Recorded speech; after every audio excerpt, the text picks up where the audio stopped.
नमस्कार, सुबह के 8 बज रहे हैं और आज मिजोरम के नतीजे आने वाले हैं। और देखिए 8 बज चुके हैं, इसका मतलब वोटों की गिनती शुरू हो चुकी है। ये बड़ी खबर है। मिजोरम की 40 सीटें, ये आप इस वक्त टेली देख रहे हैं, 0-0 अभी नजर आ रहा है, लेकिन अब तेजी के साथ आंकड़े यहां पर बदलने शुरू हो जाएंगे क्योंकि अब मिजोरम में वोटों की गिनती शुरू हो चुकी है। कुछ देर में मिजोरम का पहला रुझान आपकी टीवी स्क्रीन पर होगा। मिजोरम की सभी 40 सीटों के आज नतीजे आएंगे। पहले कल आने थे। 4 राज्यों के नतीजे पहले ही आ चुके हैं, मध्य प्रदेश, छत्तीसगढ़, राजस्थान और तेलंगाना। 3-1 का अभी फिलहाल स्कोर है। कुछ देर में मिजोरम के नतीजे आने शुरू हो जाएंगे। 8 बज चुके हैं और मिजोरम की गिनती भी शुरू हो चुकी है। MNF, कांग्रेस, ZPM, बीजेपी और अन्य, मिजोरम में किसकी सरकार बनेगी यह स्थिति भी स्पष्ट हो जाएगी। लेकिन प्रधानमंत्री नरेंद्र मोदी की तरफ से जो इन नतीजों को लेकर कल कहा गया वो बहुत महत्वपूर्ण। प्रधानमंत्री की तरफ से कहा गया कि ये मध्य प्रदेश, छत्तीसगढ़ और राजस्थान के नतीजों की गूंज सिर्फ 3 राज्यों तक सीमित नहीं रहेगी। नंबर 1। नंबर 2, उनकी तरफ से भी कहा गया कि जो हैट्रिक लगी है ये 2024 में हैट्रिक की गारंटी बन चुकी है। लेकिन थोड़ी देर में मिजोरम की मतगणना शुरू होगी, रुझान आने शुरू हो जाएंगे। लेकिन 24 के लोकसभा चुनावों का रुझान कल ही देश ने देख लिया। 3 राज्यों में बीजेपी की जीत के हैट्रिक ने 2024 के लिए दिल्ली में भी हैट्रिक की तस्वीर साफ कर दी है। मध्य प्रदेश, राजस्थान और छत्तीसगढ़ के चुनावी नतीजों ने बता दिया कि अब भी इस देश में जीत की सबसे बड़ी गारंटी प्रधानमंत्री नरेंद्र मोदी है। और आइजॉल से इस वक्त न्यूज़ 18 संवाददाता वो मेरे साथ इस वक्त लाइव है। काउंटिंग शुरू।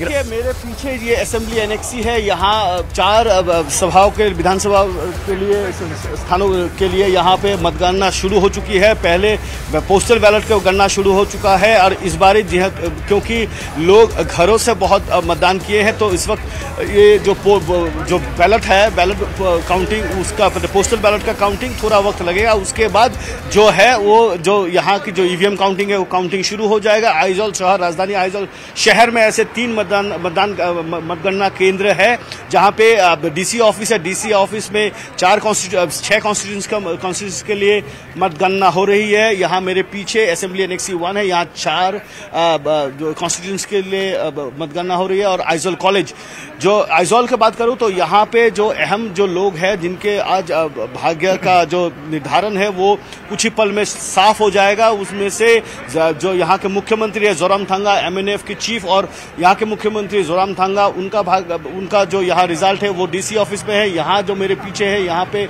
MNF के एजुकेशन मिनिस्टर और स्पोर्ट्स मिनिस्टर दोनों का भाग्य यहाँ पे EVM में बंद है और जो थोड़ी ही देर बाद वो साफ हो जाएगा क्योंकि यहाँ पे जो है जो मतदाता का संख्या है वो बहुत कम होता है। इस वजह से करीबन 3 राउंड तक मतगणना होगा और लगभग 10:30 बजे, 10:30 के पौने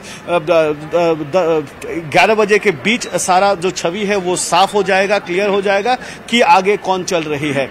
MNF की बात करें, अगर जो जोरामथंगा के नेतृत्व में MNF है, MNF यहाँ पे शासनाधीन सरकार है उनका, तो MNF पिछली 2018 में 26 सीट उनको मिला था और कांग्रेस को 5 और 2018 में जो दल जो उभर के आया था एक प्रॉमिसिंग पॉलिटिकल पार्टी के हिसाब से वो था ZPM या जोराम पीपल मूवमेंट।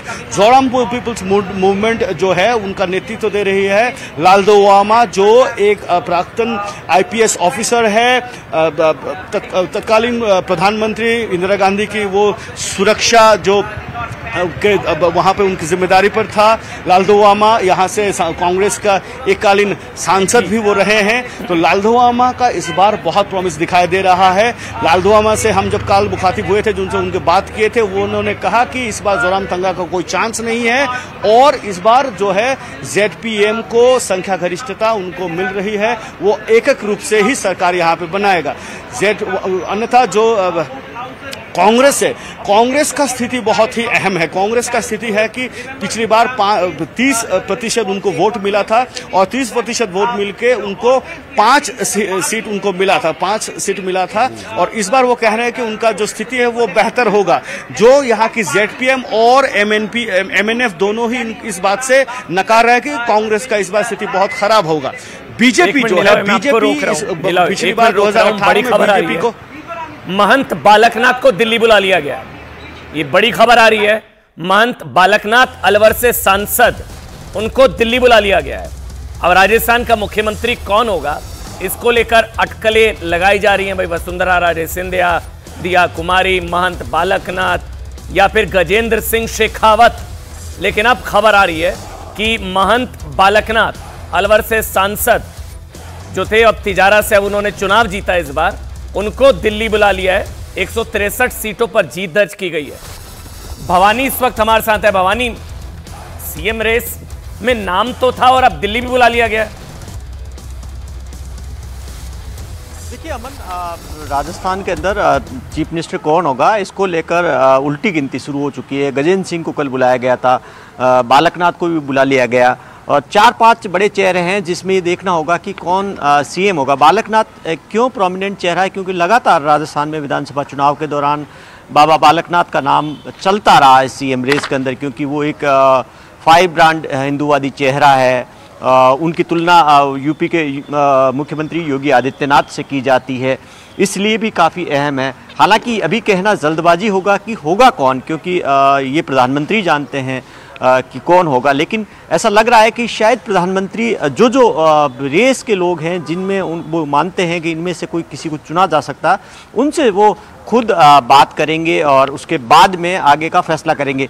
हालांकि जो फैसला है वो जयपुर के अंदर होगा, यहाँ ऑब्जर्वर भेजा जाएगा, विधायक दल की बैठक होगी। लेकिन उससे पहले अरुण सिंह है वो कह चुके हैं कि संसदीय बोर्ड की मीटिंग होगी और उसके अंदर तय किया जाए, यानी कि प्रधानमंत्री पहले तय कर लेंगे कि मुख्यमंत्री कौन होगा, उसके बाद में संसदीय बोर्ड की बैठक होगी और यहाँ जयपुर के अंदर ऑब्जर्वर विधायक की मीटिंग बुलाई जाएगी। जी, महंत बालकनाथ की संभावनाएं कितनी और महंत बालकनाथ पर मोहर क्यों लग सकती है आपके हिसाब से, या क्यों नहीं लग सकती है?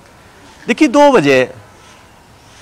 देखिए लगने की वजह तो अमन इसलिए ज़्यादा है क्योंकि आप देख रहे होंगे कि एग्जिट पोल आए, उसमें भी कई एग्जिट पोल में बताया गया कि बाबा बालकनाथ बहुत लोकप्रियता नो डाउट उनकी देखी गई, क्योंकि अलवर का जो मंदिर का इशू हुआ या कई सारे इशू थे जो राजस्थान के अंदर जो तुष्टिकरण का मुद्दा लगातार वो उठाते रहे, तो राजस्थान के अंदर वो एक लोकप्रिय चेहरा है। दूसरी बात कि जो राजस्थान के कास्ट इक्वेशन है उसके हिसाब से वो फिट बैठते हैं, क्योंकि ज़्यादातर जो बड़ी जातियाँ, 4 अगड़ी जातियाँ, उनमें से किसी एक को सीएम बनाते तो दूसरे की नाराज़गी। तीसरा, क्योंकि उनका जो उनकी जो भगवा छवि है वो